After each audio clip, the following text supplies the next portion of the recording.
Magandang araw po sa inyo lahat. Magandang gabi po sa inyo lahat.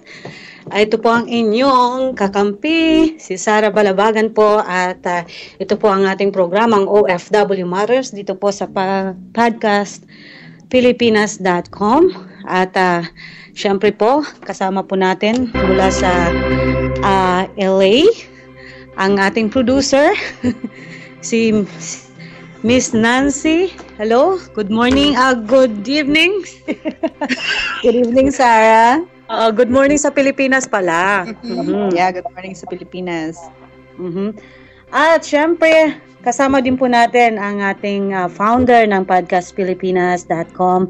At yun po, walang iba, kundi si Gerald. Siya po ay nasa New York naman. So, at ako po ay nandito sa San Jose, California. So, kami po ay magkakaiwa-hiwalay. But then, sabi nga thank God dahil sa internet ay pagdating sa communication wala nang imposible. Kaya, Gerald? Hi, Sarah. Good evening. Good evening. I'm so happy to be in your show. Okay. Ayan po, kami po ay mapapakinggan niyo po sa pamamagitan po ng www.podcastpilipinas.com at pwede niyo po kami pakinggan ng live. At ngayon po ay araw po ng Wednesday, di ba? At sa Pilipinas naman po ay Thursday morning. Happy Thanksgiving. And happy Thanksgiving. Yeah, bukas na po dito, no? So, kaya po dito, kanina galing kami sa labas. Nakita, so, grabing traffic, alam mo yun. At sa mga malls, ang dami ng mga tao. Parang busy-busy na yung mga tao dito, no? Sa San Jose, sa paghahanda para sa Thanksgiving bukas. At ikaw, Nance, anong hinahanda mo? Nasaan ka bukas? Ako ay magtatrabaho bukas. Trabaho para? Hindi kasi actually meron akong date with Sister Ruth and family tomorrow. Namiss ko na si Ninang Ruth at saka si Nino. I know. Yeah. Pero kasi meron akong caregiver na hindi siya pwedeng magtrabaho tomorrow. So I'm gonna be working until 7 p.m. and then after that tatakbo ako sa bahay nila Sister Ruth. So makakakain pa rin ako. Meron akong Thanksgiving. Siyempre kasama mo si Savannah. Yeah. Hopefully, kasama ko siya bukas. Ayun, ako. At yung hinahabangan natin kapag Thanksgiving ay ang turkey? Turkey. Yeah. Kami naman ni June, sa bahay naman kami ng, marami nag-invite pero we decided na mag-stay at mag-celebrate ng Thanksgiving sa aking mother-in-law, kay nanay. So, para kasama namin ng family niya. Ayun. At ikaw naman, Kuya Gerald, anong plano nyo tomorrow sa Thanksgiving? Sa bahay lang. Simpleng lang. Salo-salo. Meal lang. Salo-salo. Pero syempre may turkey din. Wala. Hindi talaga kami nag-observe ng Thanksgiving. Turkey. I mean, hindi kami sumusunod sa tradisyon. Dito sa Amerika. Wow. Talaga hindi ka mahabol ng turkey, Hindi. Pero nakasale ang turkey ngayon. Oo. Mura-mura. Ayun. Okay, pag-usapan naman natin, kumusta na ang Pilipinas pagkatapos ng ilang linggo? Pagkaraan lamang. Yolanda, ano nang update sa atin, sis, Nancy? Yeah. First of all, batiin muna natin ang isang matigabong palakpakan. Yung pagkapanalo ni Manny Pacquiao. Oh, yeah. Congratulations, Manny. Kay Manny Pacquiao, kay Congressman. Praise God, talagang sobrang, nung pinapanood namin yung fight, nila ni Rios, talagang mabibless ka after nung fight, kung gaano siya ka-humble talagang tunay na Kristiyano talaga to si Congressman Manny Pacquiao, and I'm so proud of him. And also nung yung mga last 2 rounds, I think na nangyari, alam na ni Manny na panalo siya, but then kayang-kaya niya actually na patumbahin si Rios pero pinipigil niya yung sarili niya na na magalit ng magalit. Actually, merong isang shot doon na talagang matutulog talaga, yung open na open. Pero wala, pinigil ni Manny yung sarili niya. Kasi syempre, rin sa bilang mga atleta, nakakaawa rin syempre na baka mamaya kung ano mangyari. Makoma, etc. But makikita mo na talagang yung puso ni Manny ay nandun. Yeah, so napanood mo ba yung interview kay Rios na umiyak siya?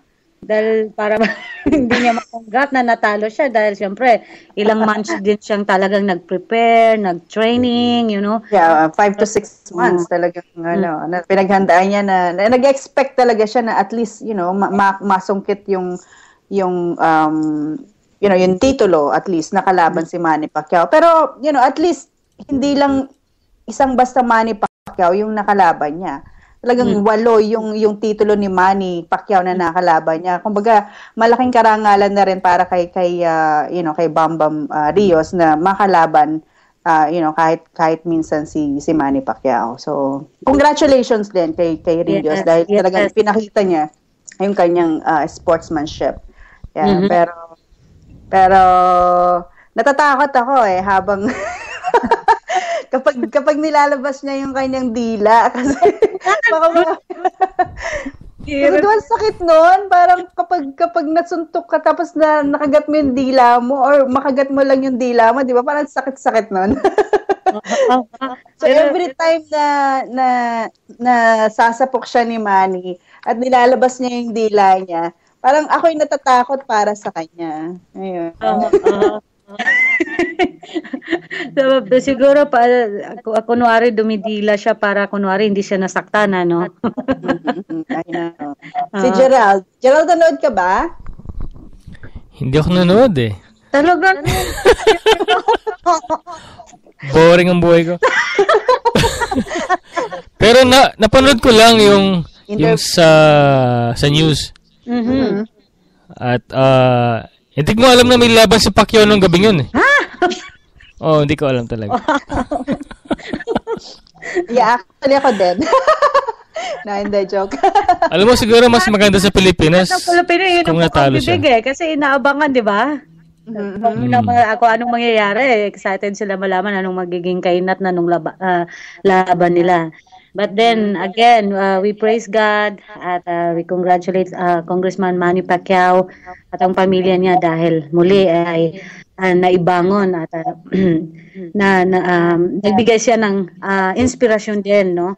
Sa ating nakabalik siya kumbaga sa kanyang tayo. Pero alam mo, kasi 2 days after nung pagkapanalo niya, nung bumalik siya ng Pilipinas, parang merong bumulaga sa kanya na hindi niya inaasahan Pag-uwi niya ng Pilipinas, sumalpok sa kanya yung balita na finris yung kanyang account. Oh, yeah. Nako. So parang mas malakas na suntok yan yung counter punch na yan galing sa BIR ni Rios. Talaga naman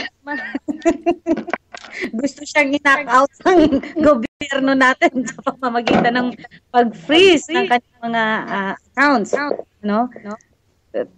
At ang nakakapagtaka nito, no, Nancy, is wrong timing, no? Yeah, pero ang sinasabi ng BIR kasi ni Henares na matagal nang sinasabihan, matagal nang merong what they call this natatanggap na mga notices itong si Manny from the BIR, pero kumbaga pinagsasawalang bahala lang daw ng company ni Manny Pacquiao. Tapos yung dalawa lang daw yung bank account na freeze ng BIR sa ngayon, meron pa daw siyang iba pang bank accounts, which is ang sinasabi nga nung kampo ng gobyerno ng Pilipinas ginagamit lang daw ni Manny yung sinasabi niya na manghihiram muna siya ng pera para meron siyang maitulong para sa mga nasalanta ng Yolanda. Oo, kasi 'di ba yun yung promise nga niya na pag nanalo siya itutulong niya yun sa mga biktima ng Yolanda. Kaya talagang isa sa nagbigay ng hope para sa mga kababayan natin.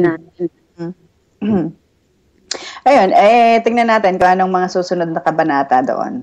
Di ba kasi sana kasama natin si Attorney D, no? Kasi sabi naman ni Manny Pacquiao nung initong lang na napanood ko sa news, yung interview sa kanya, yung kasi yung kung ano man yung pera niya na nanggaling sa Amerika, di ba nagbabayad na siya ng tax, o nagbayad na siya. So, kung pagdating sa Pilipinas, another tax naman, pwede ba yun? O bigay ka na ng tax, so siyempre pagdating sa Pilipinas sa wala na. O tax na naman. Actually dapat si Attorney Dennis D yung makausap natin dito kasi medyo mahirap magbigay ng komento. Pero ang sinasabi nga ng Pilipinas copy lang nung IRS form na ibinayad ng kita ni Manny from HBO and other entities dito sa Amerika, pero yung kita niya mismo ayun daw yung hinahanap ng BIR. Ayan.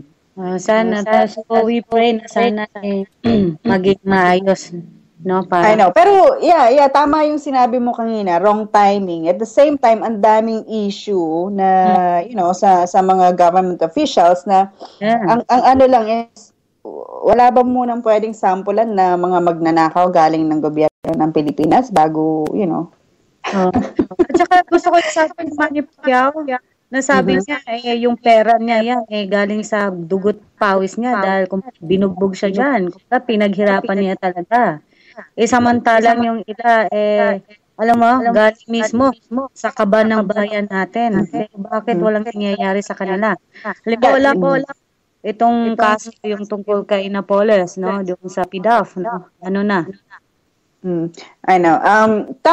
May tama si Manny Pacquiao doon.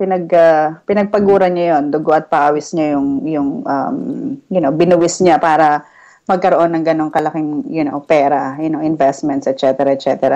May punto rin yung BIR kasi patungkol dito sa mga ari-arian ni Manny. Pero ang inaano lang natin is sampulan muna nila yung mga totoong magnanakaw muna, diba? Tsaka yung mga malalaking businessman sa Pilipinas na ang dami-daming mga ari-arian, ang lalaki bilyon-bilyong piso yung kinikita mula sa mga mamamayan, hindi nila masampulan na eto yung kinita namin ng BIR mula doon sa tax evasion case na isinampa namin against these businessmen, etc. Tama. So yan po ang mga nangyayari ngayon, no, sa lahat po ng mga nakikinig sa atin ngayong gabing ito. Yun po yung mga nangyayari ngayon sa Pilipinas. At na dyan, yung isang magandang balita pa, Nancy, is yung ngayon ang yung sa bandang Visayas, yung mga biktima ng Yolanda, ngayon marami nang tumutulong sa kanila, di ba? May ka ba doon? Ano ng mga update doon? Alam ko marami nang mga dumating na tulong para sa kanila, no? I know, actually, so napakaraming tulong, of course, diba, from different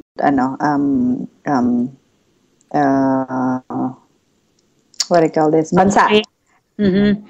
Pero meron tayong naririnig na balita na ititigil na nung DSWD yung pamamahagi nung libreng relief, this sa susunod na buwan ng Disyembre. Yan ang balita natin. Dahil gusto ng DSWD or ng government na turuan yung mga tao doon na hindi lang sila tatanggap ng libre, kundi gusto nilang turuan na pagpawisan din yung kanilang mga kakainin sa araw-araw. Parang ganun. Tulungan mo na sila makabangon. Dapat, 'di ba? Actually hindi ko rin maintindihan 'yan eh. Hindi. Nancy. Yeah. Yan ba yung food for work? Aha. Kasi daw ang essence ng food for work mabigat din ng parang kabuhayan yung mga tao doon dahil nga nawalan na sila ng trabaho, wala na yung mga negosyo, pabrika, at saka mga pasakahan. Ito yung nangyari.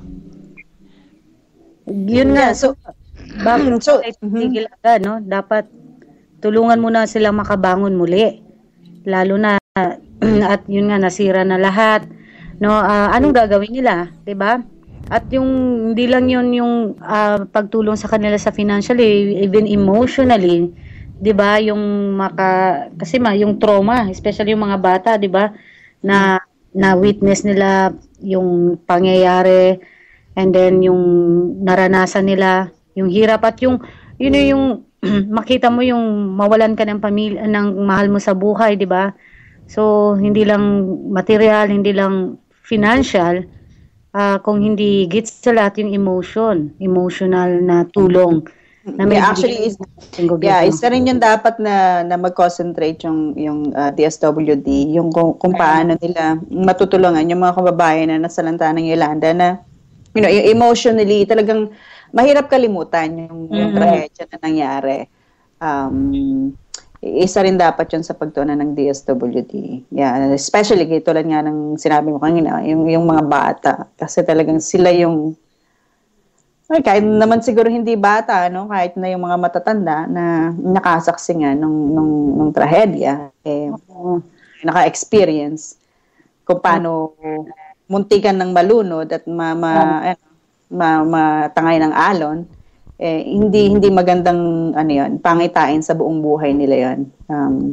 Dapat tulungan ng DSWD, ng gobyerno, yung ating mga kababayan doon at least, no? Kasi dito sa Amerika talagang kahit na lang sa yung sa family, 'di ba? Pag nag-divorce ang isang ang parents, binibigyan nila ng tulong na emotional, psychological yung mga bata na apektado nung divorce ng parents sa isang pamilya. So mas anong trahedya yung nangyari sa Pilipinas, yung sa mga biktima ng Yolanda. Yan. Amen. At mga kaibigan, ito po ang programa natin. Ang title po ng program natin ay OFW Mothers. At ito po ay pag-uusapan po natin dito ang buhay-buhay po ng mga OFW, mga karanasan, at yung mga interest po tungkol sa ating mga kababayang OFWs. At mayroon po kayong mga katanungan, pwede po, or mayroon po kayong mga gustong ibahagi sa amin.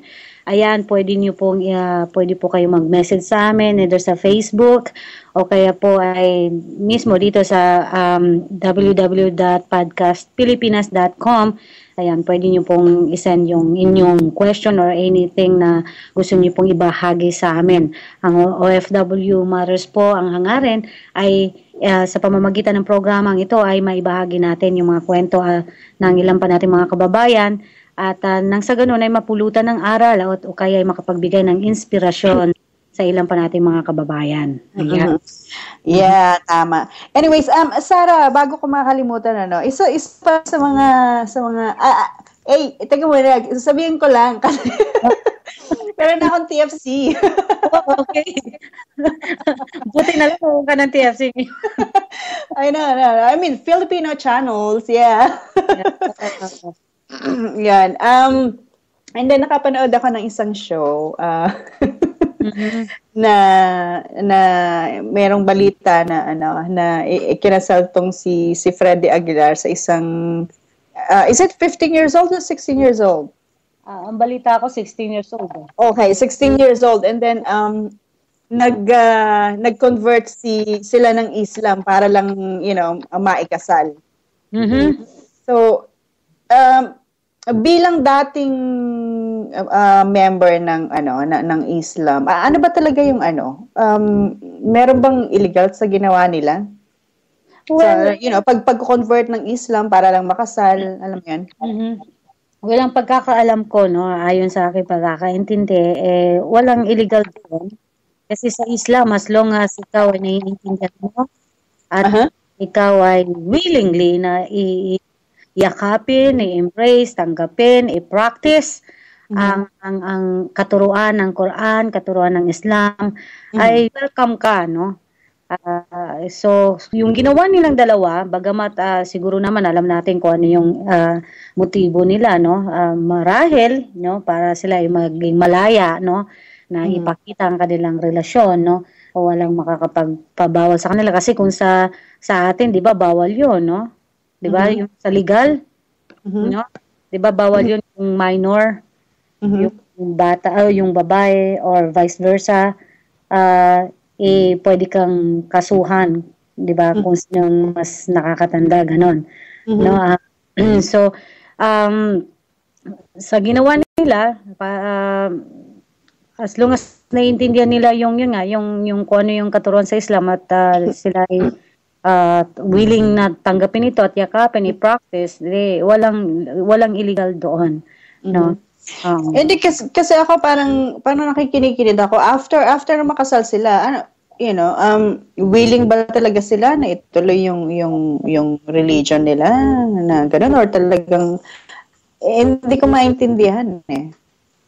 Sa akin kasi siguro once na nag-convert ka sa from your religion to another religion, parang it's a process, parang kailangan mo pag-isipang mabuti. Yes. Siguro naman hindi, lalo na ang nagpakasal yata sa kanila is si Governor Mangunda Dato, di ba? Ay tama ba? So siguro naman kung sino man yung tutor o kung sino man yung nag-aalaga na imam o kaya ay ulama kay Freddy Aguilar at sa asawa niya, siguro hindi nila hahayaan na parang mainsulto o parang magamit lang ang Islam, di ba? So siguro kasi ang alam ko babantayan parang si Robin Padilla, di ba? Merong nagme-mentor sa kanya, mayroong nag-aalaga. So siguro meron din 'yan. Kasi nangyari na yan sa amin, di ba, yung ano ko. So,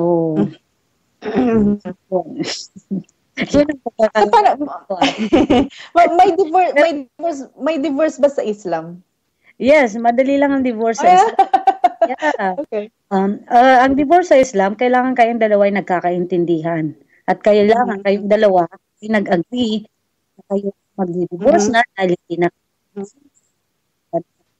o kung ano man yung dahilan. Ang importante sa Islam, yung kayong dalawa ay nagkakaintindihan. Kumbaga pareho yung gustong mag-divorce. Na kung ikaw ay legally married, halimbawa, meron kayong marriage certificate o di kaya yung inyong kasal ay naka-registered sa ating NSO, ibang usapan naman yon dahil kinakailangan pa rin, dumaan ka pa rin sa proseso natin, kung ano yung proseso ng gobyerno natin at annulment. Pero kung hindi, like yun, kasi dati kung yung ko kasi nasa lang sa presidente, talaga naman kaya yung extra meron tayong extra background.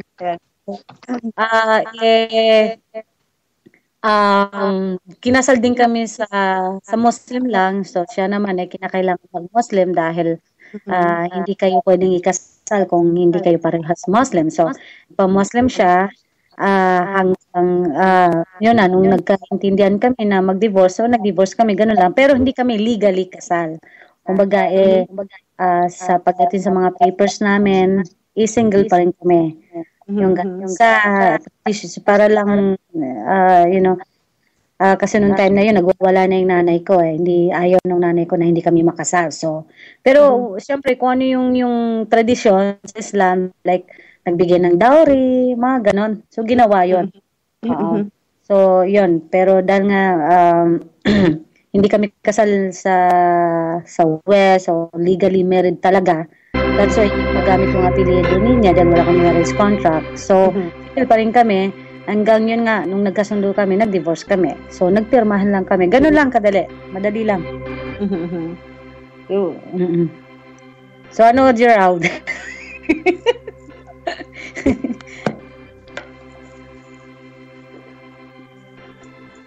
Hello? Hello? Yeah. Ayun, okay. Akala ko nawala ako. So, yun. Yun ang aking pagkakaintindi doon. Ngayon. Again, mga kaibigan, ito po ang OFW Matters. Kasama niyo po ang inyong kakampi, si Sara Balabagan Sereno. At nasa kabilang linya po naman natin si Nancy. Siya po ay nasa LA. At sa kabila naman po ay ang ating founder, si Gerald. At siya po ay kasalukuyan nasa New York naman. So, patuloy lang po kayong makinig. At samahan kami na pag-usapan ang mga bagay-bagay, no, ang mga nangyayari ngayon sa ating sa Pilipinas, mga bagong balita sa Pilipinas. At higit sa lahat po, syempre po pag-usapan natin yung mga nangyayari sa ating mga kababayang OFW ngayon. At meron po akong i-share ng mga story, mga balita tungkol sa ating mga kababayan, at lalo na doon sa update tungkol sa Saudization, no, yung nangyayari po sa Saudi ngayon. At dito Sarah, may tanong ako. Yes. Doon kay Freddy Aguilar. Ano yan? Pag mong isipin, nagkakaintindi. Di ba nagpa-convert na siya? Yes. Di covered na siya ng Sharia law. Yes. Yun ba yun? Okay. So, hindi na siya sakop ng Philippine courts? Oh, no. Siyempre, sakop pa rin kay gobyerno natin yun eh. Filipino pa rin tayo eh. Inalaw lang ang Sharia. No? Pero, siyempre, under pa rin tayo o sila ng government law, ng law natin, no, sa Pilipinas. Dahil Filipino pa rin tayo. Yun. So, pwede sa makasuhan ng ng child exploitation? Well, dahil nga sa nag-convert silang parehas at sila ay nagpakasal sa Sharia law is legal yun. So, dahil kinikilala ng gobyerno ang Sharia, so I think hindi sila pwede kaso kung magaligtas na sila doon. Yun ang pagkakaintindi ko. So meron ka ba personal na opinion tungkol dun sa ginawa nila? Well, siyempre alam na natin kung ano yung kanilang motibo, pero siyempre sabi nga nila kanya-kanyang paraan lang yan. Okay. Diba? Oo. So sana and I'm sure naman siguro ayun nga kung sino man yung nag-aalaga, nagme-mentor sa kanila sa hindi naman hayaan yun na magamit lang ang Islam, para sa sarili nilang motibo. Tama.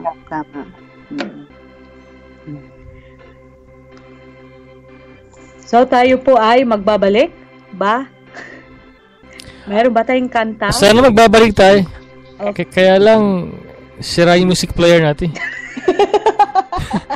So, pwede ka bang kumanta? Sarah? Yeah, Sarah, go! Sige, yan ang commercial natin. Kahit ano. Oo, sige, ito. Acapella para sa mga kababayan kong Filipino. Saan man kayo nasa ang sulok ng mundo man kayo. Yung kalimutan, tayo ay Pilipino pa rin. Ayan, si Sara Balabagan po. Kung minsan ang kapalaran sa buhay ay nagbibiro, hindi mo akalain ikaw pala ay mabigo, ngunit kailangan mong lumaban upang pangarap mo'y makamtan. Pilipino ka, itatak sa iyong isipan. Huwag mong hahayaang ika'y tapakan. kahit saan ka mapunta. Pilipino ka, ang prinsipyo mo'y ipaglaban. Hindi ka dapat matakot, lalo na't alam mong tama ka. Isipin mo na lang na di ka nag-iisa, pagkat kapiling mo ang may kapal. Pilipino ka, itatak sa iyong isipan. Huwag mong hahayaang ika'y tapakan, kahit saan ka mapunta. Pilipino ka, Pilipino ka. Ayun, maraming salamat. Yay! Ang galing! Yay! Palakpakan po, palakpakan. Yay! Ayan, yun po yung Sarah, anong title nun? Pilipino ka. Ang galing. Kasama ba sa album mo yan? Yeah, kasama yun sa first album ko, kasama din yun sa second album ko. Talagang Saan ba nila mabibili ang album mo? Saan mo pwedeng bili ng album? Ayan, i-promote na. Promote mo na, sige. album ko po under Gucci Records. Yung first album ko was under Sony Music Philippines. Yung Sara Balabagan, Buhay Kulungan. Tapos nagkaroon po ako ng pangalawang album under Gucci naman Records, yung Sara Balabagan, Salamat sa iyo.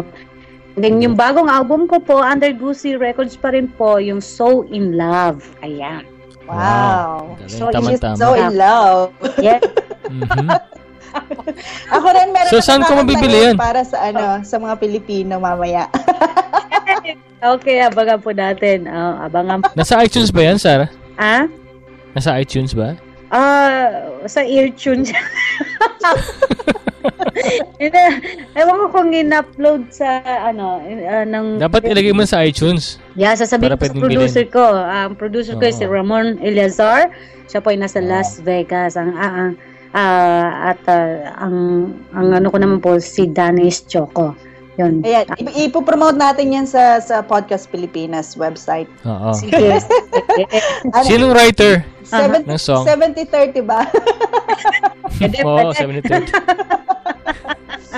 Pwede. Padalang kita, Gerald. Sige, ipa-play natin. Tsaka papromote ko. Oh, yeah. Sino ba songwriter niyan?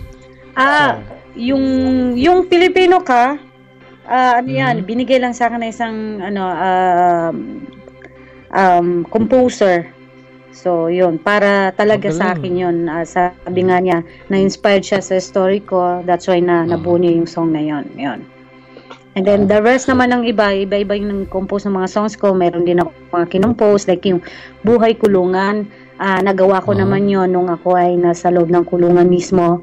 At based sa mga naranasan namin sa loob ng kulungan. Kaya yung title niya, Buhay Kulungan. And natutuwa ako dahil every time nakakantahin ko noon kapag nagmi-ministry ako na-invite ako sa mga women's correctional sa Pilipinas, o di kaya sa Munting Lupa, sa Maximum, sa Minimum, pag kinakanta ko yun, talagang nakaka-relate yung wow. Maganda yung melody tsaka yung lyrics. Tsaka yung message. Yeah. Thank you. Dapat mga ganyan kanta ang pinapakinggan natin eh. Para lalo tayo ma-inspired bilang Pilipino, di ba? Tama. Mukhang yan ang papalit kay yung kay Freddy Aguilar, yung anak. Actually, yeah. Idol ko yan si Sarah pagdating sa kantahan. No. Kakanta raw sila si mamaya sa ending. Maya, sabi mo yan, ha? Sasampulan ko na ngayon. Ngayon na ba? Kaibigan. Sample lang, hindi naman hindi naman siya. Sige, sampulan mo na. Kumpletuhin mo na pag Okay, mga kaibigan, pakinggan natin. Joke lang po. Ng OFW Matters. Sample lang. Ang bayan kong Pilipinas, lupain ng ginto't bulaklak, pag-ibig na sa kanyang palad, nag-alay ng kandat. Ano nga ba susunod? Dilag. Yun. Hindi, idol ko lang si ano. Maganda rin ang boses mo, ha? Oo, ay, maganda talaga. Hindi mo pa ba naririnig ng buo yan? Hindi pa. Nako. Kailangan magsama-sama tayo minsan at Dapat mag-back to back kayo. Concert. Dapat tayo. Sama ka. Ikaw, Gerald, wala ka bang kanta dyan para sa ating mga kababayan? Actually, nagigitara si Gerald tsaka kumpara. Nagigitara. Pero, wala akong ngayon boses ngayon Kasi malamig na rito. Para tayo mamaya mag-snow na. Ayan, maraming salamat, Nancy. Thank you. Oo nga, yan talaga, no? Pag kinakanta yan, di ba, iba talaga, parang kikilabutan ka, no? Lalo na sa mga nangyayari, at the same time, malulungkot ka. Lalo na sa mga nangyayari sa Pilipinas, ano? Sana nga, magkaroon na talaga ng restoration sa bansa natin, no? Yeah. At umasa tayo na aangat pa rin ang Pilipinas. Diba? At samantala po, ito po yung mga balita. Ipinahayag po ng Philippine Labor Secretary Rosalinda Baldos na pinapayagan ng Saudi Ministry of Labor ang lahat ng mga OFW doon na manatili at ayusin ang kanilang mga labor certificates at isa legal ang kanilang pananatili sa Saudi. Subalit ito ay aplikado lamang sa mga OFW na kasalukuyang may trabaho sa bagong mga employers. Ayon sa ulat mula sa Labor Attaché sa Jeddah, Jainal Rasul, ito ay nakasalalay din sa mga employers na nais na tulungang isa legal ang working status ng kanilang manggagawa doon.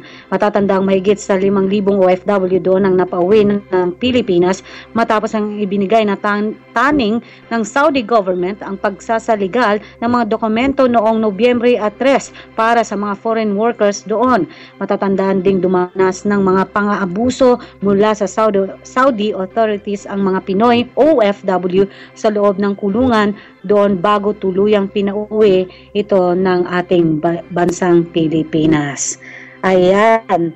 So at least meron pang pag-asa, 'di ba? Yung mga kaibigan po natin, mga kababayan natin, maging legal sila doon. Pero ang ano nito is yun nga, sabi nga dito sa balita nakasalalay pa rin sa kanilang mga employer. At yun ay kung tutulungan pa rin sila ng kanilang mga employer na iilipat yung kanilang yung sponsorship, parang gano'n, pero I think mayroon pa ring mga naiwan doon, ilan na mga naiwan doon na mga walang trabaho. So hindi ko malaman ano na ang plano ng gobyerno natin sa kanila. Sarah, sino talaga yung namamahala ngayon doon na from the Philippine government? Siyempre, yung mga kababayan natin, siyempre trabaho ng Philippine Embassy, 'di ba? Kasi ang Philippine Embassy, kaya sila nilalagay doon para protektahan tayo o yung mga OFW, mga kababayan natin doon. Na hindi ko malaman bakit hindi nila magawan-gawa ng paraan. So kung halimbawa yung mga naiwan doon, kasi dito sa news is aplikado lamang ito sa mga may trabaho, 'di ba? Paano yung mga wala? Dahil hindi makapagtrabaho, yung may mga anak, 'di ba? So paano ng plano sa kanila? No? Alam mo kasi yung iba naintindihan ko kung bakit ayaw pa nilang bumalik ng Pilipinas ng sarili ng mga bansa dahil alam mo naman yung 2-year contract na in-apply nila sa pagiging OFW, talagang nangungutang yan nagbebenta yan ng lupa, nagsasanda ng lupa para lang makalikom ng eksaktong pera para pangbayad sa ahensya diyan sa Pilipinas para makapagtrabaho sa ibang bansa. So, yung iba siguro, karamihan talaga na yung sa 2 years na contract nila, hindi pa nila nababawi yung pinuhunan nila. So, karamihan sa kanila nagbabaka sakali pa rin na if they're going to stay, makakahanap pa rin sila kahit na out of status na sila, makakahanap pa rin sila ng panibagong trabaho para at least man lang mabawi pa yung pinuhunan nila, at the same time masustain yung pangailangan ng pamilya. Yun ang nakikita ko kasi sa ibang mga Pilipino na nasa ibang bansa na talagang kahit na illegal na silang nagstay doon, ayaw pa rin nilang bumalik. Totoo yan, Nancy, kasi may mga nakakausap tayo na ganun nga yung kanilang rason kung bakit as much as possible ayaw nilang umuwi ng Pilipinas, kasi number 1, walang naghihintay sa kanila. Pangalawa, yun nga, yung mga utang, at kung umuwi man sila ng Pilipinas, paano nila matustusan yung kanilang pamilya, no? Totoo yan, Pero ang problema kasi, kung halimbawa, kung ikaw ay makakapagtrabaho, di okay yun, di ba? Kung kahit pa paano mayroon kang income. Kung katulad ng iba na nasa tent city, diba, na nandun lang sila, naghihintay ng pagkain, walang magawa, walang trabaho. So, diba, mas lalong mapapalagay sila sa kapahamakan. So, mas maganda na umuwi sila na lang Pilipinas. At para sa kaalaman po ng iba, ngayon po, ang batas po natin ngayon, kung ikaw ay mag-apply as a domestic worker, wala ho kayong kailangang bayaran sa inyong ahensya. Kung noon po ay inaalaw po ang agency na maningil na kahit 1 buwan lamang na bayad para sa kanilang mga aplikante, yun ay katumbas ng 1 buwan na sweldo, kung ikaw ay domestic worker. Pero ngayon po ay hindi na po yun po yung tinatawag na placement fee, pero ngayon po ay hindi na po inaalaw yun ng gobyerno. Tinanggal na po yun kahit saan po, even sa Singapore, wala na rin pong hinihingi ng mga, o hindi na dapat maningil ang mga agency ng placement fee. Kasi yun nga yung problema, yun nga yung dahil sa placement fee, napipilitang mangutang o kung anong gagawin, di kayo ibenta kung ano yung mga meron sila para lang makaalis ng bansa dahil umaasa na mas gaganda yung kanilang buhay. So, ngayon po tinanggal yun, wala ka dapat bayaran, at kung pwede ho kayong magreklamo, o ireklamo po sa POEA kung merong mang agency na sinisingil kayo, wala na po kayong dapat bayaran. At sana nga itong mga kababayan natin sa Saudi na naka-stranded, sana mapauwi na rin sila sa Pilipinas, At yung mga prayer natin is yung mga trabaho, sana ipayagan sila kasi gagastos din dito ang employer, Ang problema dito, minsan, kasi yung pag-transfer ng parang sponsorship, gagastos yung employer.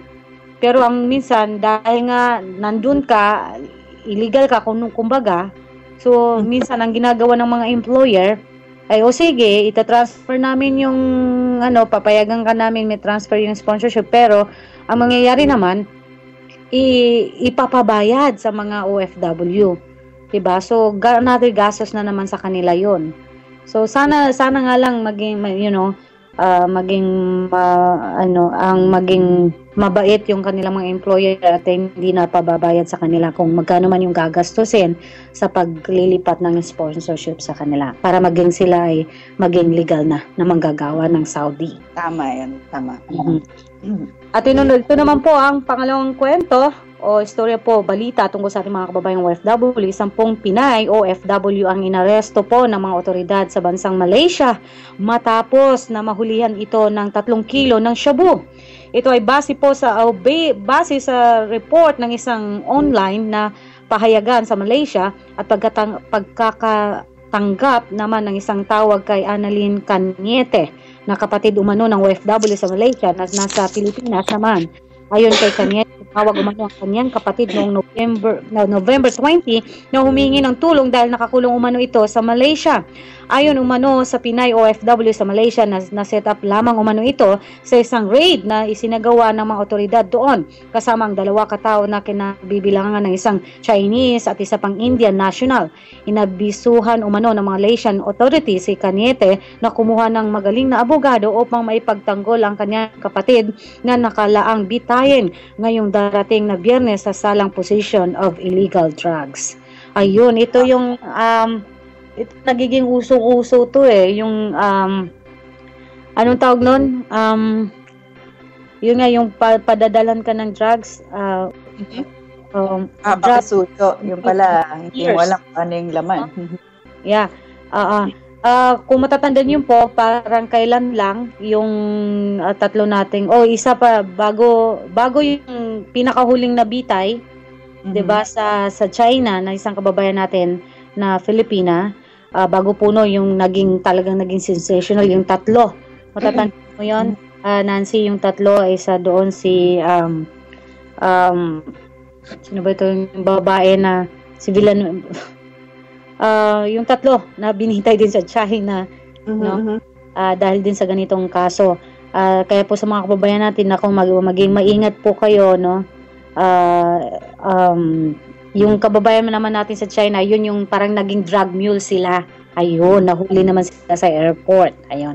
At ito naman, ayon sa balita, ay tinaniman o pinlant ng lamang siya ng dahil ni-raid siguro yung tinutuluyan nila, no? At yun nga, Pero Sarah, yung isa sa Malaysia ba ganun ba bilis yung pagpapataw ng parusa? Alam ko dapat kahit ito kasi ay Islam country, no? So dapat dumadaan pa rin sa proseso, no? So kailangan talaga makakuha ng lawyer o kaya baka yung sinasabi na this coming Friday yung pag-usig. Siguro nga, no? Oo, kasi hindi po alam ko po hindi po ganun kahit ito po ay Muslim country, pero hindi ganun dali na basta sila magpapataw ng death ng bitay, no? Kaya dapat yung kapatid ito si Cañete makalapit sa ating gobyerno, sa ating Philippine Embassy para makahingi ng tulong at mabigyan ng lawyer itong Cañete. Marami yan. Maging maingat ho tayo, no? Yung mga kababayan natin na nasa iba't ibang bansa, especially kung kayo nasa Middle East, maging doble ingat po tayo. At maging mapili ho tayo sa mga sinasamahan natin mga tao, dahil diba minsan hindi natin kilala o lusang kilala yung sinasamahan natin yung pala may iba pa lang masamang ginagawa. Ang tendency madadamay po. So ingat po. Yeah, tama po 'yon. Mag-ingat po kayo dahil yung tulad ng sinabi ni Sarah kanina, hindi po natin alam, nasa ibang bansa po tayo, hindi natin alam kung ano yung ugali or kung ano yung intensyon ng ating mga nakakasalamuha po. So sa lahat ng mga OFWs na kababayan natin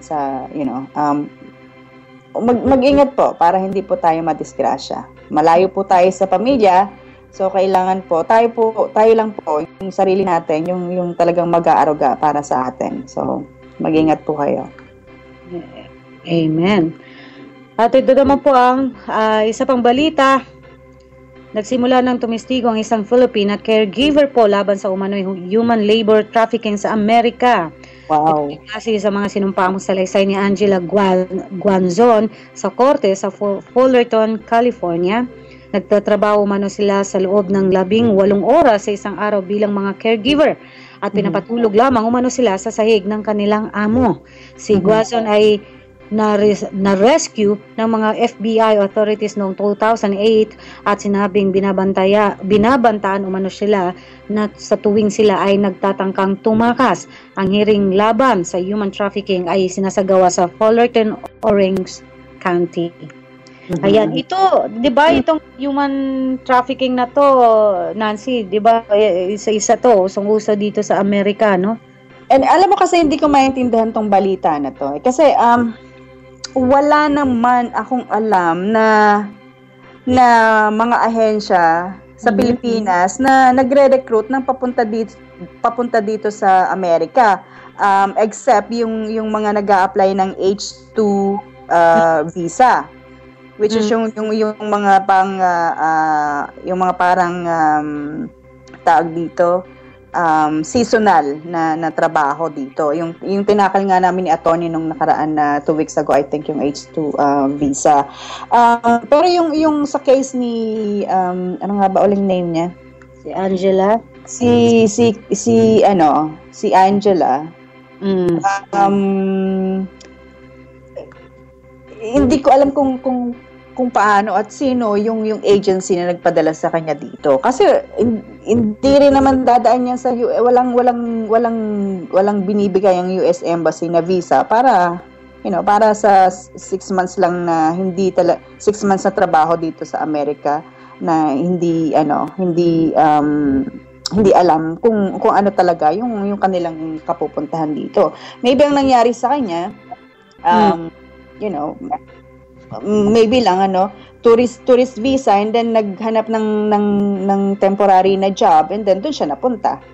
Yun ang nakikita ko na naging situation niya kasi marami talaga na nag-take advantage sa mga tao na nandito sa Amerika na mga walang papel, hindi lang sa mga Pilipino na undocumented, kahit sa yung manggagawa sa iba't ibang bansa. Maraming nag-take advantage sa mga employers talaga para lang makamura ng bayad sa kanilang mga trabahador. Ayun, yun ang nakikita. Pero merong mga caregiving, yung board and cares, mga ganon. Nagtatrabaho yung mga laborer ng 24-hour live-in. Either magtrabaho sila ng 5 days straight or 3 days straight or 4 days straight. Pero ang trabaho talaga nila is, ang oras nila is live-in. And then, yung mga employers, yung mga ari ng board and care, binabayaran lang sila ng per day. Pero of course, bago sila mailagay doon, dumadaan din sa iba't ibang proseso ng dokumento. Syempre din, kung tatanggapin mo yung offer sa'yo, kung ganun yung binibigay sa'yo na trabaho, alam mo dapat kung ano yung pinapasukan mo. Nandito ka sa Amerika, di ba? You know how to speak English. You know, at least, kaya mong makaintindi ng English ang sinasabi nila. So, hindi ko alam. Siguro, minsan, kapag may hearing itong ako siguro mismo pupunta at manonood para maintindihan ko rin kung anong klase ng human trafficking yung sinasabi dito. Kasi ito, alam mo, dahil may home care ka o care... caregiving agency. Caregiving agency ka, di ba? Oo, tama. Ayun, at buti na lang at siya po ay natulungan, no? Siya po ay nailigtas ng yun din kasi nandito po tayo sa Amerika, dapat alam din po natin kung ano yung mga pinapasukan natin. Marami pong available na ibang trabaho kung ayaw nyo po ng trabaho nyo, kung hindi kayo nasisiyahan, kung sa palagay nyo po masyado na kayong napapagod ng underpaid, ganyan. Amerika po ito marami kayong pwedeng pagsumbungan. So, wag po kayong matakot na magsumbong or tumakas dahil marami pong pwedeng tumulong sa inyo paglabas ng sinasabi nyo na mga employers na sumisikil sa inyo at nag-aabuso sa inyo. So, ayun. Oo, tama. At ito pa, isa pang balita, Nancy, tungkol to naman sa Hong Kong. Kung nabalitaan mo, ngayon po ay ayon kay Secretary Rosalinda Baldos, sabi, yung ito ay regarding doon sa pagbibigay o pagre-require ng visa sa mga Filipino na pupunta o mamamasyal o magtutour sa Hong Kong, no? Kailangan ay magkaroon na sila ng visa o mag-apply ng visa, no? Oo. So, yun po yun, alam naman ho natin, tayo mga Filipino, yung mga iba natin mga kababayan, yung hilig pumunta ng Hong Kong dahil nga sa una-una, nandun yung pinakamalapit no? At sa Hong Kong, mayroon ding Disneyland doon. So, kung hindi ka mo kayang pumunta ng Disneyland sa Japan o di kaya dito sa California o sa Florida, sa Hong Kong ang pinakamalapit na pahans. Pero ngayon, nire-required na ng Hong Kong government yung magkaroon ng visa o mag-apply ng visa ang mga Filipino lang Pero exempted naman dito daw yung mga Filipino domestic helpers sa visa restriction. Kaya so yung kung magtatrabaho ka sa Hong Kong, hindi mo kailangan magkaroon ng visa, no? As long as kung siyempre kumpleto ka lang ng mga papeles. Pero yung kung ikaw ay Filipino ka, mamamasyal ka sa Hong Kong, kailangan magkaroon o mag-apply ng visa. At alam mo kung bakit ito ang ginawa ng Hong Kong, no? Ito ay dahil daw sa nangyari, kung matatandaan mo yung 2010, yung hostage crisis sa Luneta, no? Kung saan ay may namatay na mga Chinese 8, no? Hong Kong nationals ang namatay doon sa hostage crisis na yon. At kaya nila ginawa ito ngayon dahil daw sa hindi pa nag-apologize ang ating Pangulo, no? Oh, okay. Madali lang naman siguro mag-apologize. Why bakit si BS Aquino hindi pa ginagawa? Dahil hindi pa daw nag-apologize ang ating gobyerno. Pero 'di ba nagpadala na nga ng tao noon si Pinoy at may binasa pa siya na letter para to apologize. Pero parang ang gusto yata ng Hong Kong ay mismo ng ating Pangulo ang mag-apologize, no? Hindi pa ginagawa ng Pangulo, kaya ito na ngayon ang ginagawa nila. Wow. Malaking epekto 'yan sa sa ating mga kababayan, malaki yung naibibigay din na dolyares ng mga kababayan natin galing nagtatrabaho ng Hong Kong. So dapat isipin din ni Pinoy, no? Sa akin lang, isipin din ni Pinoy na mag-apologize lang naman pala Yun lang pala yung kapalit di ba? Mukhang ayaw yata ng ating Pangulo. Para sa kanya, tama na yung pinadala niya. No?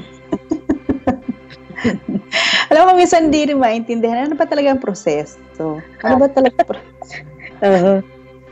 Pero kasi, siyempre naman siguro, kung ako naman yung nasa Hong Kong, government, kung 8 yung namatay na kababayan mo, di ba?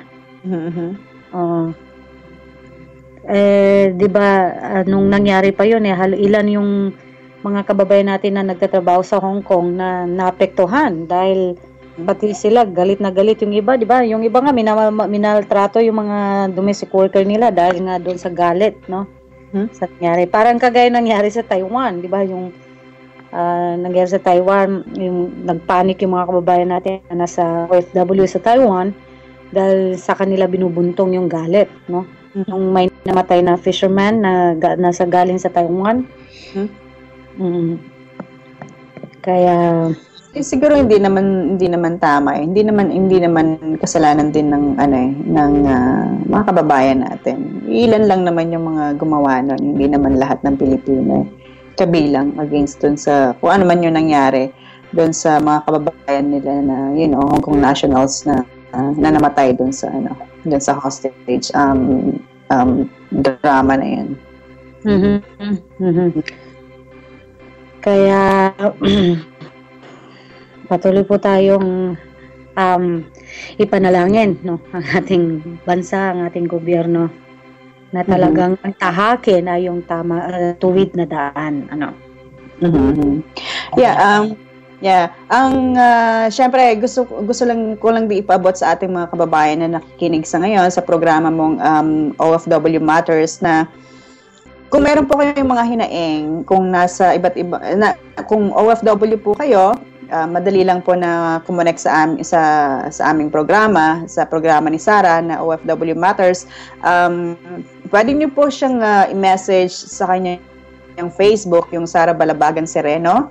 I think it's hindi siya naka-private, Sarah, right? So anyone can send you a message. Yes. And then pwede rin po kayong pumunta sa www.podcastpilipinas.com and then you can send us an email po kung meron po kayong mga problema na kailangang masolusyon. Kung sa palagay niyo po makakatulong yung programa ni Sarah sa inyo pong mga problema, wag po kayong magdalawang isip. Bukas po yung programa ni Sarah. Mm-hmm. Okay naman po kung mayroon kayong gustong ibahagi ng mga kwento na sa tingin nyo makakapagbigay ng aral o kaya inspirasyon sa ating mga kababayan OFW, maaari po kayong sumulat din kahit ipadala nyo na lamang po sa akin Facebook, Sarah Balabagan Sereno, o kaya naman po email nyo po sa akin sa blessedsarahb@yahoo.com. Ayan, blessedsarahb@yahoo.com. Pwede nyo po akong email doon kung ano po yung inyong kwento at babasahin po namin dito sa ating program. At sa ganun, makapagbigay tayo ng inspirasyon sa ating mga kababayan. Ayun, and gusto ko lang din ipaabot sa iyo nagpapasalamat ako sa ginagawa mo na ito, dahil napaka rin ng iyong puso para sa mga kababayan natin na mga OFWs na of course alam naman natin ng ating mga kababayan na talagang napakahirap yung pinagdaanan mo bilang overseas Filipino worker noon sa Middle East. So saludo ako sa iyo sa ginagawa mong ito na bukas yung palad para sa ating mga kababayan na OFWs na hanggang ko na sa pamamagitan ng iyong programang OFW Matters ay marami ka pang matulungan. Siyempre hindi lang yung pagsagot doon sa mga problema nila at paglapit doon sa mga tunay na kinaukulan na pwedeng tumulong sa kanila, kundi bagkus sa yung panalangin mo rin na sana lahat ng OFWs na nasa iba't ibang bansa ay maging safe, maging safe sa kanilang mga trabaho, na wala pong mangyayari na katulad nung dinanas ni Sarah nung kasagsagan niya po nung nasa Middle East siya. So, ayun, thank you, Sarah. Oh, you're welcome, Nancy. Salamat din. Salamat dahil pinagkatiwalaan mo ako. Pinagkatiwalaan niyo ako ni Gerald. So, thank you talaga. At ito ay ginagawa natin ay para sa kapurihan ng Panginoon. Lagi ko nga sinasabi na nagpapasalamat ako sa Diyos dahil sa mga opportunity na katulad nito ay kumbaga hindi nasayang yung mga hirap na naranasan ko, yung mga yung mga masasakit na naranasan ko sa Middle East, dahil kahit papaano ngayon ay nagagamit natin para makapagbigay ng inspirasyon, makapagbigay ng aral, at makapagbigay din ng warning para sa ating mga kababayang OFW kung ano yung mga dapat nilang gawin at hindi dapat gawin, at anong mga dapat nilang ihanda sa pagpunta sa abroad, pupunta nila sa ibang bansa para magtrabaho, Kaya ako nagpapasalamat talaga sa Panginoon sa opportunity ito. And thank you, Nancy at Gerald, At ito po ay para sa inyo at kay mga kababayang OFW. At alam ko, kayo din, yung mga nakikinig sa atin, meron ka ring kwento na pwedeng ibahagi, minsan yung mga mahihirap, masasakit nating karanasan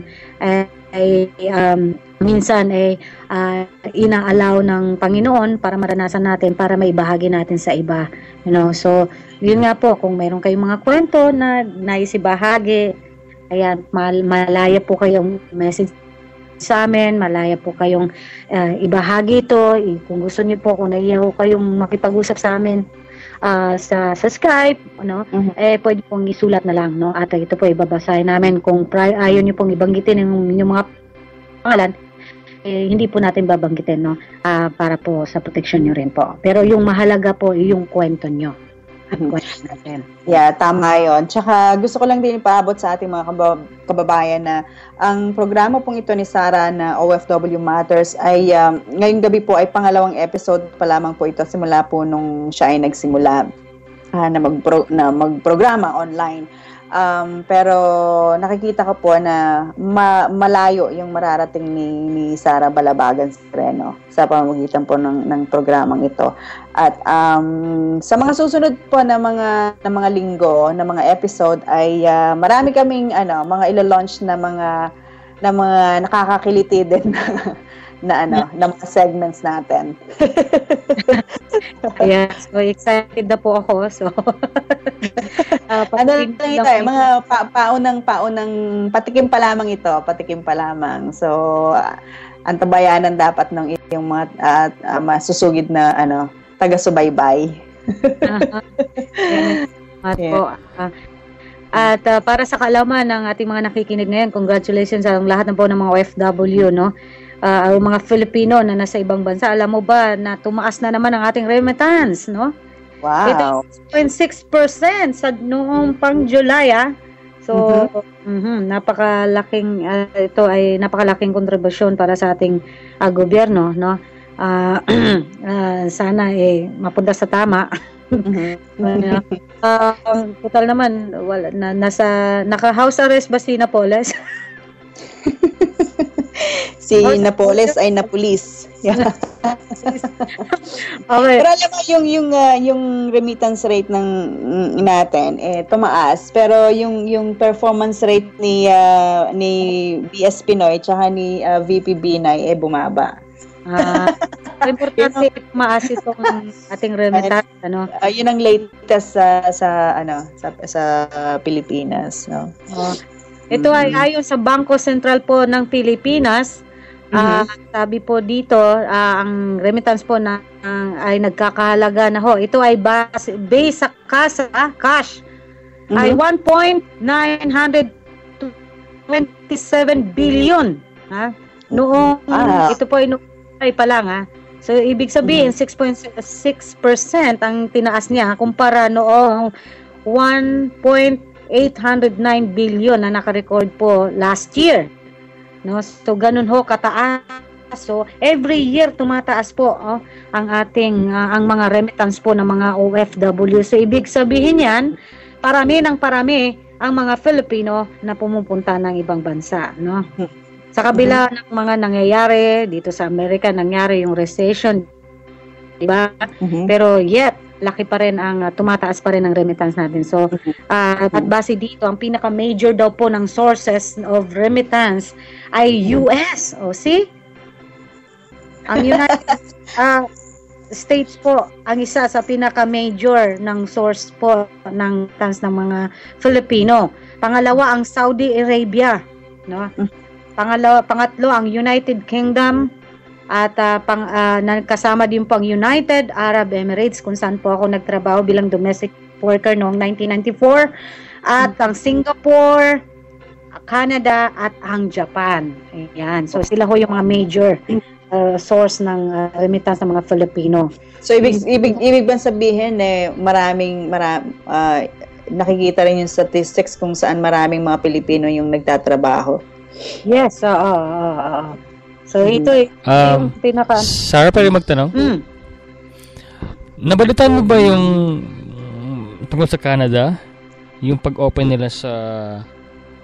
yung pag-expedite nila ng processing ng applicants from those affected by the typhoon?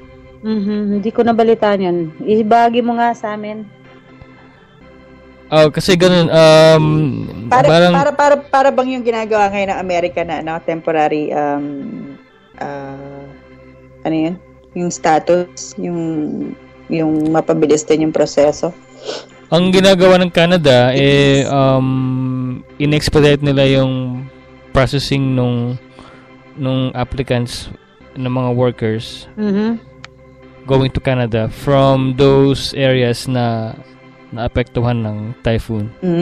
Okay. Yan. Good yan. Good news yan para sa ating mga kababayan. At least, may pag-asa pa rin na nakikita. Yes. Kasi yung Canada is an alternative doon sa mga nahihirapang pumasok sa US. Yeah, sinabi mo. Sabihin, Gerald, pag halimbawa kung ikaw ay may kamag-anak na kasama doon sa naapektuhan o naging biktima ng Yolanda at ikaw ay nasa Canada, mapapabilis yung proseso or ikaw ay nasa Pilipinas, parang ganon? Inuuna nila yung mga naapektuhan ng bagyo. Okay. So kung yung mga naapektuhan ng bagyo ng Yolanda na nasa Pilipinas kumbaga naghihintay ng approval ng visa, pinaprioritize na parang ganon. That's good. Magandang balita nga yan para sa ating mga kababayan. Diba? At least makakatulong yun para sa kanilang ma-overcome yung ano man yung naranasan nilang hirap, diba? Sabi nga, totoo naman pala yung sabi nga, there is always a rainbow after the rain. Tama. Kanta yun Kanta na sa order yun.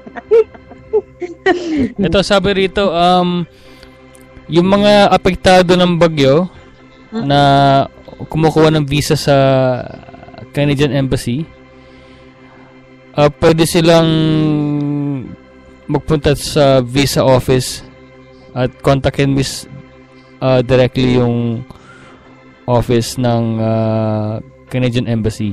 At they have to identify themselves as victims of the typhoon. Okay. So paano kaya mapapatunayan yon?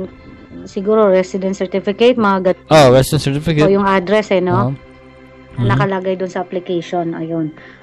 So kung meron po kay mga kamag-anak, na isa sa mga naging biktima ng Yolanda, na kasalukuyang nag-apply o naghihintay ng approval o ng visa sa Canada, pwede niyo silang i-advise na na isa na pala sila o pina-prioritize pala sila ngayon, at ang kailangan lang pala ipatunayan nila na isa sila sa mga naging biktima para mapadali yung pag-process o sila yung magiging priority. Maglalagay tayo ng link dun sa episode mo. Ayun. Link dun sa Canadian Embassy kasi meron silang binigay na email address. Yun lang. Ayun. Thank you, Gerald. Magandang balita yan. Yeah.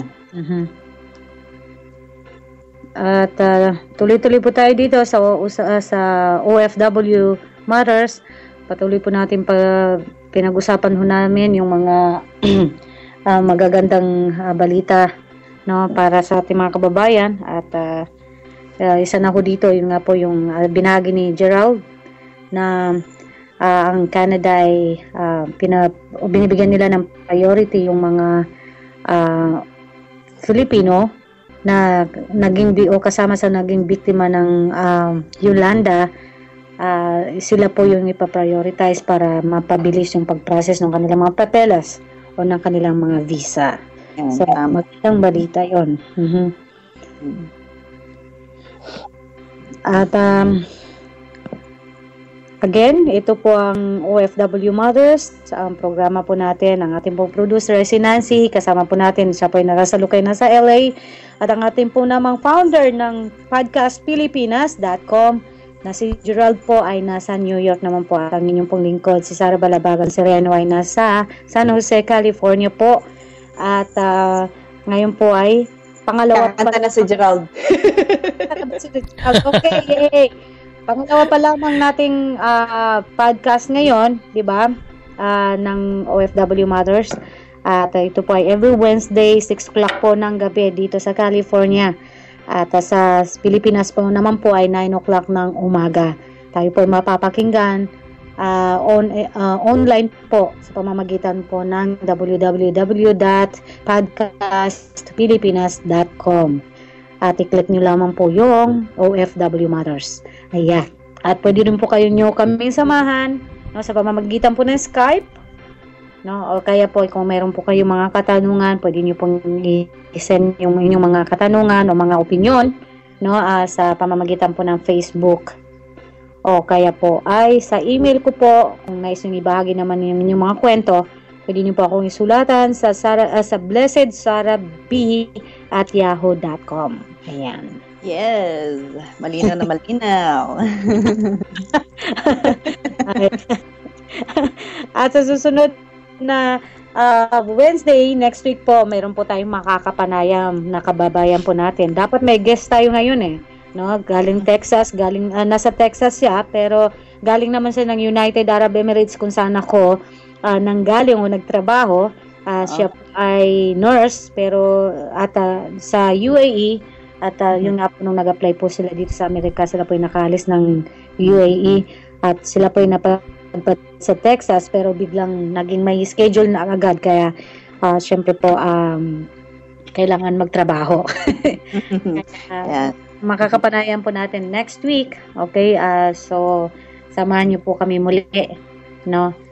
Patuloy po natin na bantayan yung mga nangyayari po sa ating bansa at nangyayari sa ating mga kababayan OFW, yung mga balita, anong mga nangyayari na sa kanila, no? At sana nga patuloy na panalangin ko talaga is mabawasan, no? Kung hindi man matigil ay mabawasan yung mga kababayan nating nagtatrabaho o napipilitang magtrabaho bilang domestic worker, especially sa Middle East, no?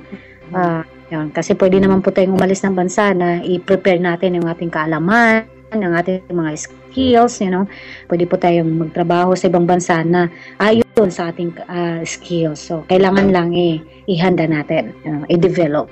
Yan. Kasi mas maganda. At, kung gusto niyo pong iniisip niyo pong magtrabaho sa ibang bansa, siguraduhin po natin na legal ang ating mga papeles. No, wag tayong hayaan na umalis ng bansa na sa pamamagitan ng mga illegal na paraan, dahil ang nakakalungkot ho nito kapag tayo po ay nasa ibang bansa na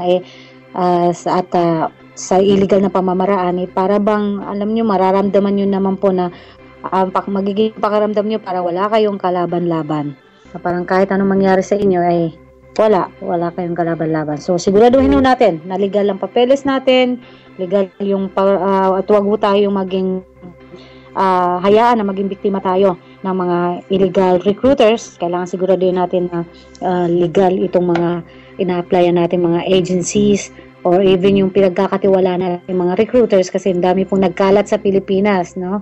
Yung mga nakakalungkot na nananamantalang mga kababayan natin. So wag ho tayong maging wise po tayo, maging matalino po tayo, no? Ayun. Tama po yun. Ayan. So, katulad din ng sinabi ko kanina, mag-ingat po tayo sa mga kababayan nating nagtatrabaho sa iba't ibang bansa. Mag-ingat po tayo. Tayo lang po yung makakatulong sa sarili natin. Yun lamang po. Thank you, Sarah. Yes. At ito pa, mayroon pang balita, ang POEA. Ito, pahabol, Nancy. Ito ay may inilabas ang POEA na para sa mga overseas Filipino workers na nakatira sa Samar and sa Leyte areas, ay pwede pa rin nilang i-process ang kanilang mga working documents sa pamamagitan ng satellite. POEA Regional Center for Visayas po. Ayan. So pwede niyo pong ito po yung mga address po, like ito po sa POEA Satellite Office Region 5. Ito po ay nasa 3rd floor daw po ng building ANST Building, Washington Drive, Legazpi City, no? Pero yung pong sa Visayas naman po, yung nandun daw po yung nasa ground floor ng Dole Building o Old Insular Building po sa corner General Maxilom Avenue. Ayan. And Gorordo Avenues.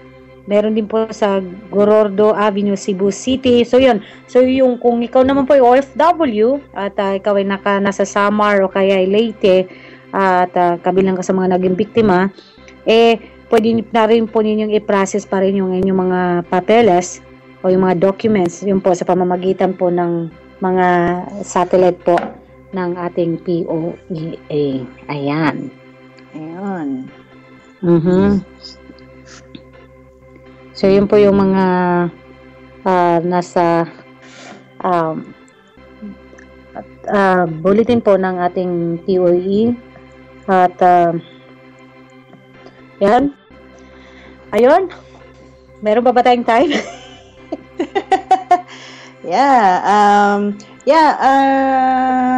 Pwede na tayo.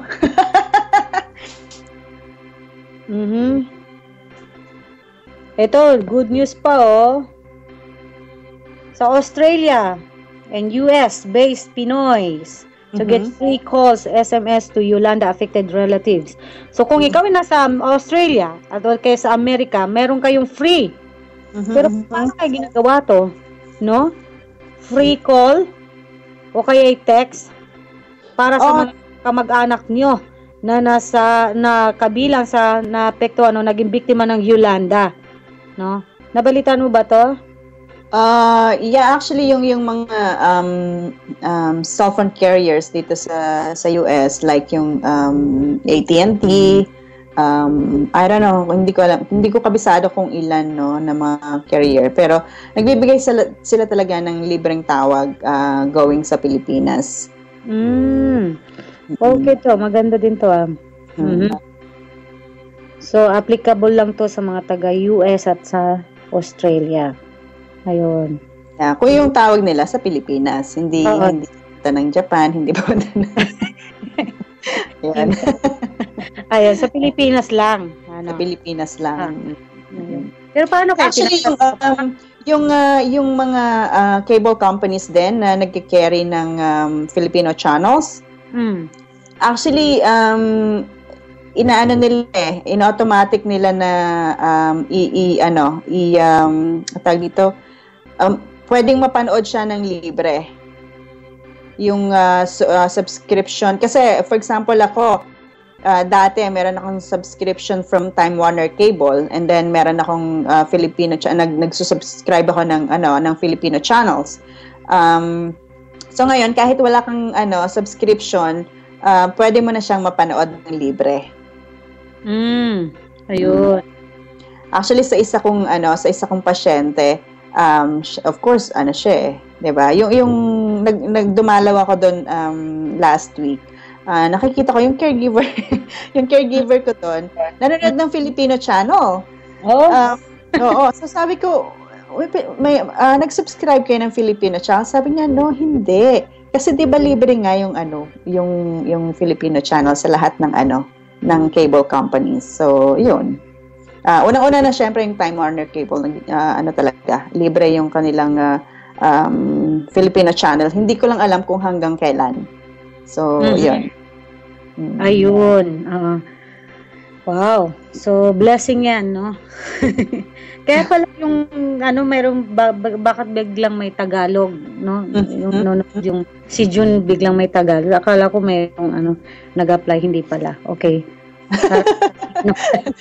Extra gastos. Nagpunta ko may mga news sa Tagalog. Oo. Ito pa, magandang balita para sa mga kababayan natin na nakikinig ngayon na nais magtrabaho sa ibang bansa. Ang Indonesia po wants Filipino teachers. Ito po. No, sabi dito, in an effort to improve the English language skills of their citizen, Indonesia wants to hire more Filipino teacher. Ayan, maganda na. This is what the Philippine Ambassador Rosario Aguinaldo said during an interview with the 21st Asia Pacific Economic Cooperation Summit. Aguinaldo said that the Indonesian think that Filipinos can greatly help them achieve their goal to improve their English communication skills. Ayan, so mag-research po kayo, no? Magandang opportunity ito. Dahil lang sabi dito, they want to be good in speaking English and they have opened several international schools here, and because Filipinos are fluent in speaking in the language, they hired a lot of Filipino teachers. Ayan, so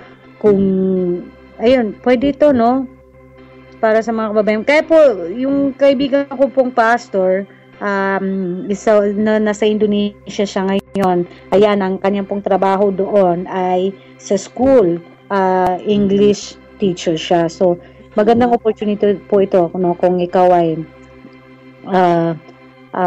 nakatapos ng education, no? Ayan, pwede po tayo dito, no, mag-research po kayo, no, sa yun po yung mga graduate ng education na wala nang makuhang trabaho sa Pilipinas. Kasi syempre kailangan din natin ng mga teachers sa Pilipinas, 'di ba? So So siguro yung mga wala nang mapaglagyan. Pero alam ba, kulang pa rin ang teacher sa Pilipinas. I know. As in, talagang kulang. Pero di ba yun nga kasi yung iba naman ng mga magagaling natin na teacher napupunta sa ibang bansa no? Kaya kakilala dito na nandito pero graduate sila ng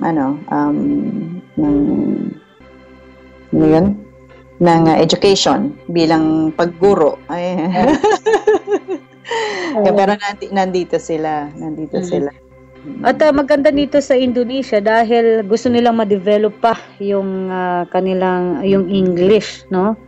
Gusto pa nilang matuto yung kanilang mamamayan o yung mga bata ng maging fluent ng English. Pero balita ko sa Pilipinas, mukhang gustong tanggalin. Ewan ko kung sinong nanukala nun na gustong tanggalin ng English. Parang ang ipaprioritize ay Tagalog. No? Oh, okay. Hindi kasi almost lahat ng mga Pilipino kasi they know how to speak English. Oo. Yan, nakakaintindi. Pero siyempre, di ba, parang lalo pang maging competitive tayo. Kung sasanayin ng Tagalog naman, kahit anong gawin natin, matututo pa rin talaga tayo ng Tagalog. Oo. Diba? Kasi alam mo, sa ibang kalimitan sa mga universities, ang salita nila English Oh yeah, especially sa Visayas, like Cebu, diba, either Cebuano o kaya English. So, ang dapat na talaga nilang pagtutunan is how to compose yung pagsusulat kung paano gamitin yung salitang Tagalog. Oh yeah.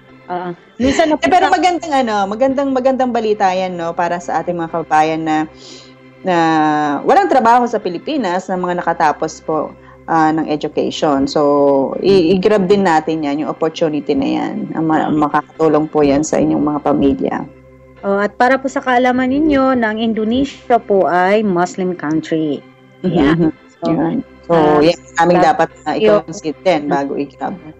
Yeah, so bago tayo umalis, so pag-aralan, mag-research po kayo ng mga culture ng Indonesia. Kasi yung iba natin mga kababayan, Nancy, no?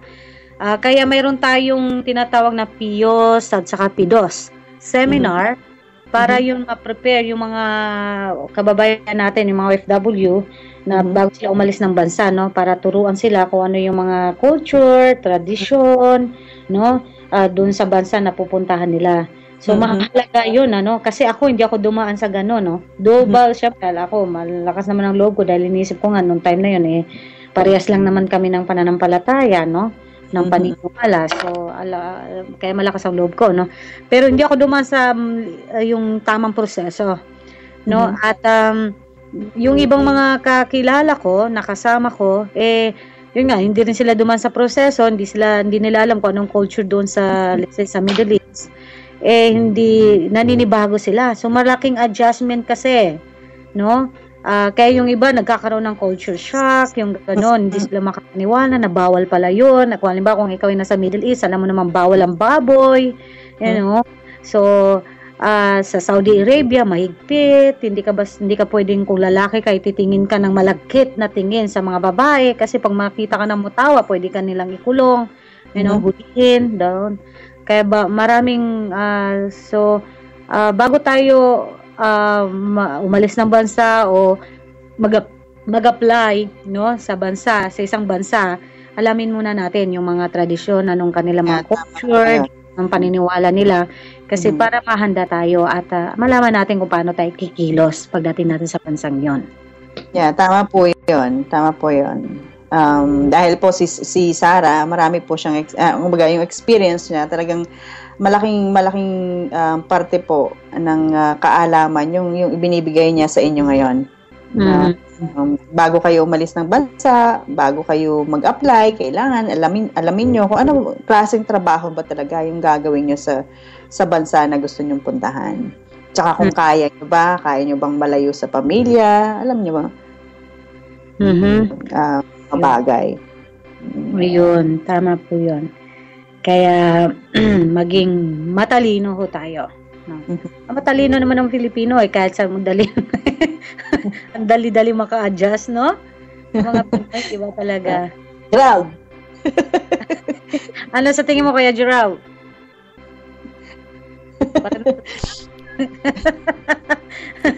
Hello? Sabi na eh. Yan, dito ako. Okay. Ano sa tingin mo? Well, alam mo kasi,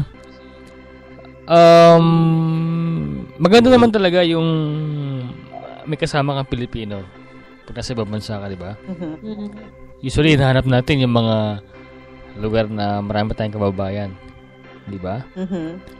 Pero kasi, ang downside lang nun, ang sabi nila, pag daw sobrang dami na ng Pilipino sa isang lugar, lumalabas na yung ugaling galing pa dun sa Pilipinas. So, kasi dito sa lugar namin, maraming Pilipino rito, pero hindi yung dami na sapat para mangibabaw yung yung ugaling Pilipino na yung negative side ng ating kultura, ating mga attitudes, mga habits. So, hindi ko lang alam. Sabi nila daw sa California, maraming Pilipino. Sabi nila, hindi rin daw maganda yung ganun. Although, hindi ko kasi na-experience yun. Yung ganun. Maraming Pilipino. Kasi, ang nangyayari sa akin, pag may nakikita akong Pilipino, halimbawa sa Filipino store, tuwang-tuwa ako, di ba? Masaya, di ba? Masaya, kumusta? Pero hindi ko lang alam yung experience ng mga Pilipino na sobrang dami naman na Pilipino ang nakikita nila. Alam mo dito sa lugar ko, no?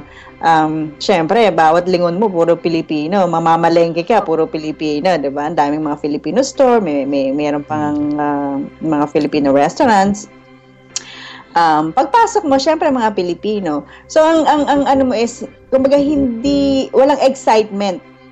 Alam mo yun, hindi yung katulad ng nararamdaman mo na nandiyan ka sa New Jersey. Pag nakakita ka ng grupo ng mga Pilipino, parang excited ka, bumabalik yung nung nasa Pilipinas ka. Meron ka nakita ng mga kababayan mong Pilipino. Pero, yeah, tama ka. Dito, hindi na ganun ka-exciting na makakita ka. Depende kasi, na lang siguro sa ng tao, no? Pero, dito kasi, parang ismiran din, alam mo yun. Kasi sobrang dami na eh. Sobrang dami na. Alam mo, parang hindi na siya novelty.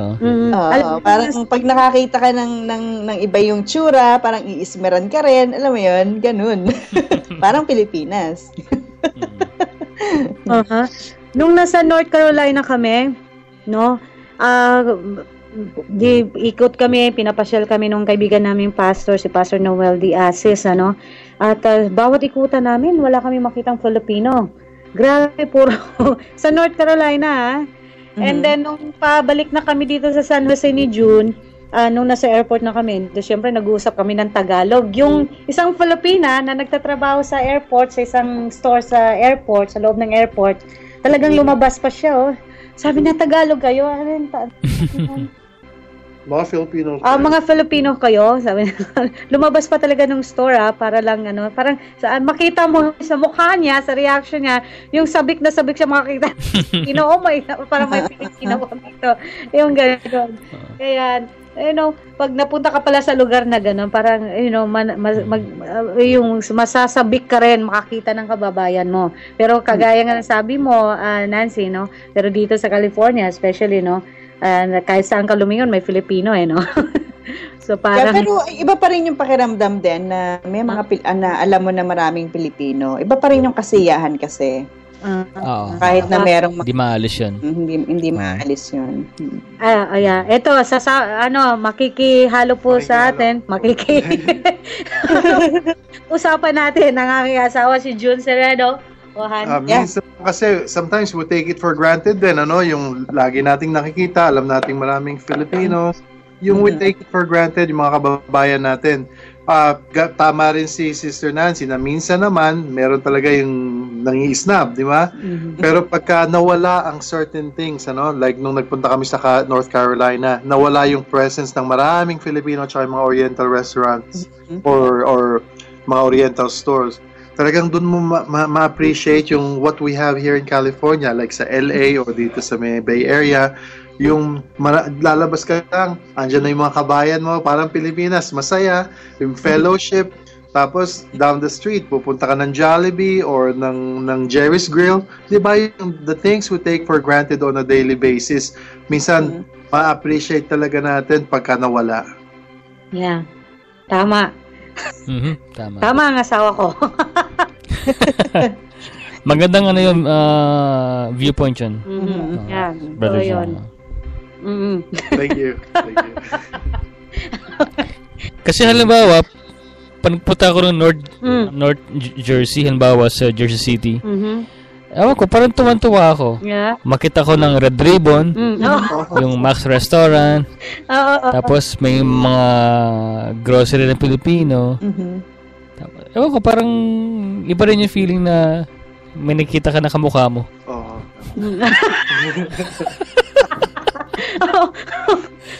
Kasing height mo.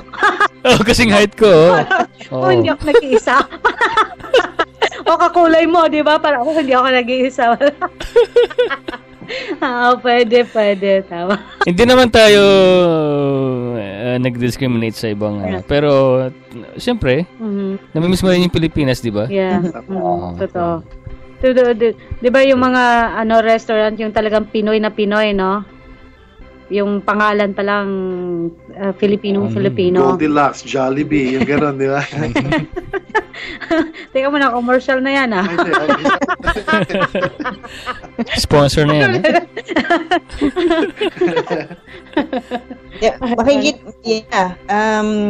makikita mo yan sa mga susunod na araw sa website natin. Sponsor. Yeah. Right, Gerald? Oo, syempre.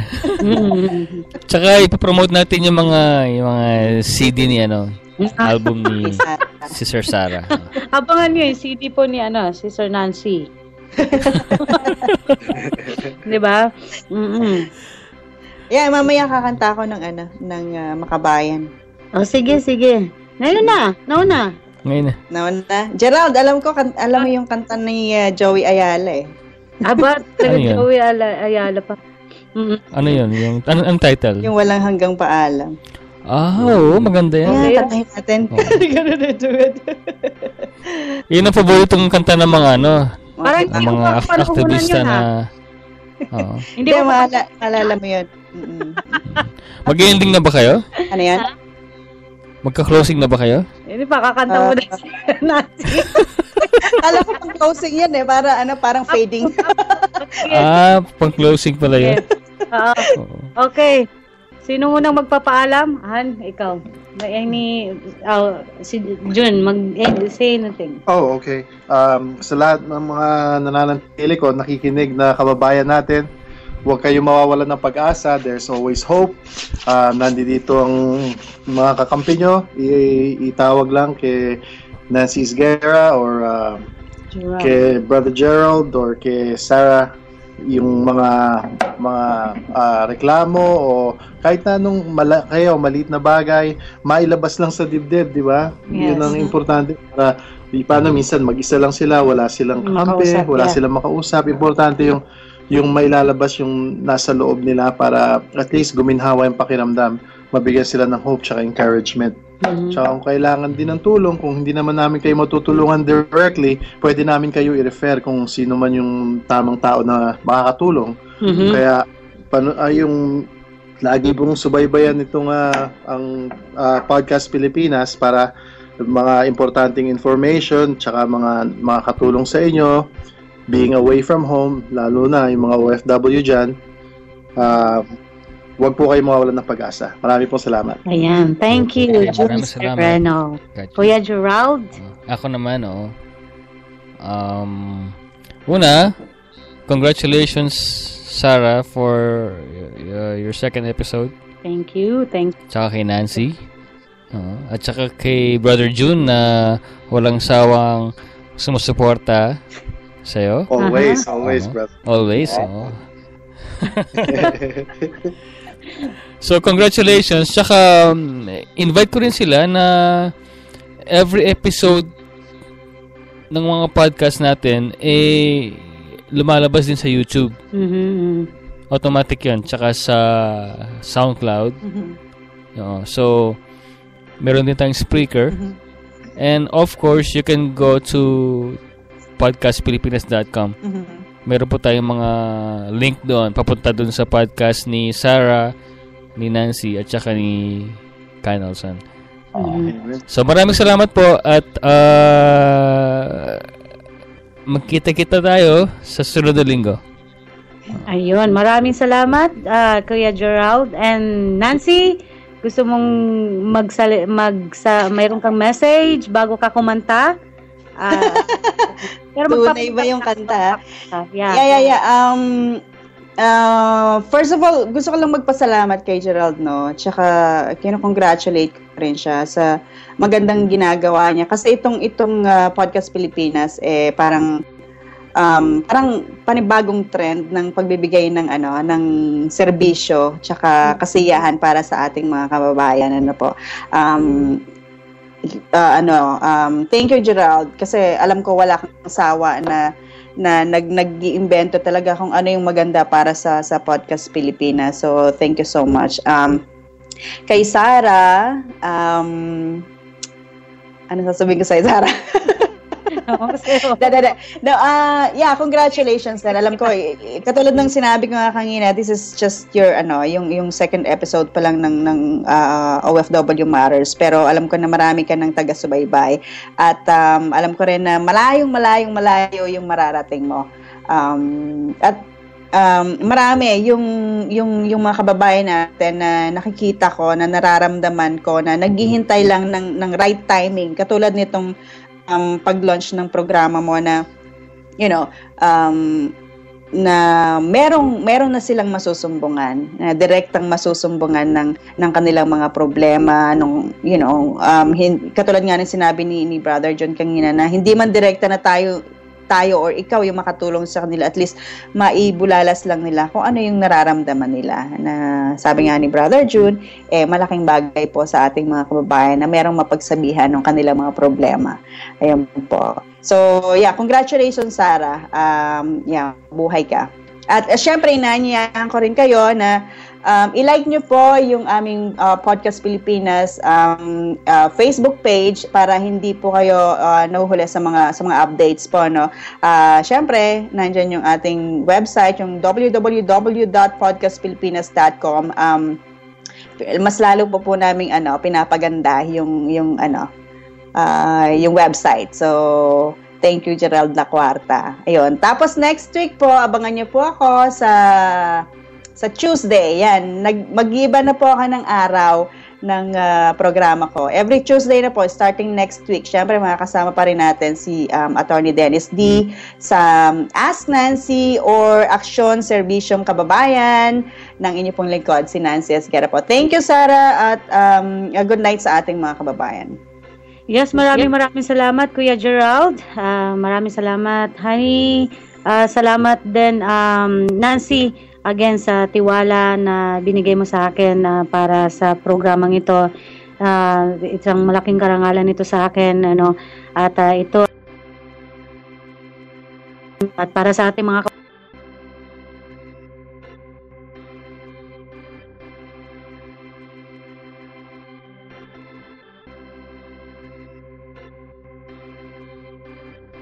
sa susunod po next week.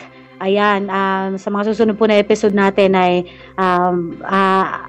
maalalayan ho namin kayo ng mga awitin live kasama ang aking asawa at syempre si Nancy at si Gerald. Syempre po para malalo pong maging masaya yung ating mga talakayan. At patuloy po natin bantayan at wag po tayong sawang pag-usapan ang mga tungkol sa mga kababayan nating mga OFW at tungkol sa mga kung ano pa yung pwede nating ibigay na informasyon para makatulong, makapagbigay ng inspirasyon at aral sa ating mga kababayan. Again, maraming salamat po sa inyong lahat. Happy Thanksgiving and God bless us all. So God be the glory. At ito po, ulitin ni Nancy. Ha?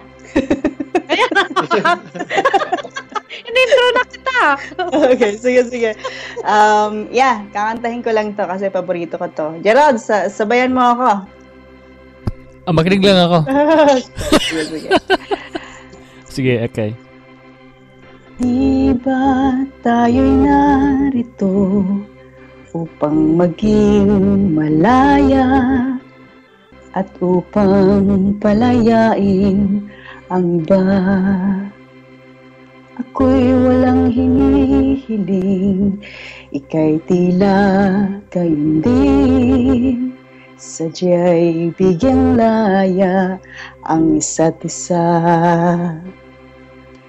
Ang pag-ibig natin ay walang hanggang paalam.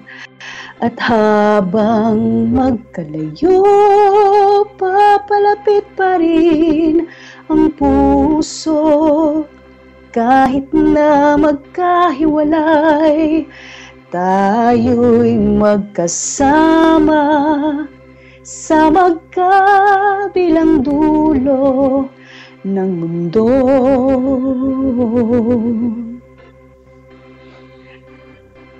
Ang bawat simula ay siya ring katapusan. May patutunguhan ba ang ating pagsinta? Sa biglang tingin kita'y walang kinabukasan, subalit di malupig ang pag-asa. Ang pag-ibig natin ay walang hanggang paalam.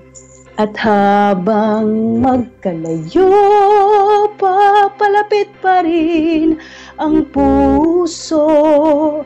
Kahit na magkahiwalay, tayo'y magkasama sa magkabilang dulo ng mundo.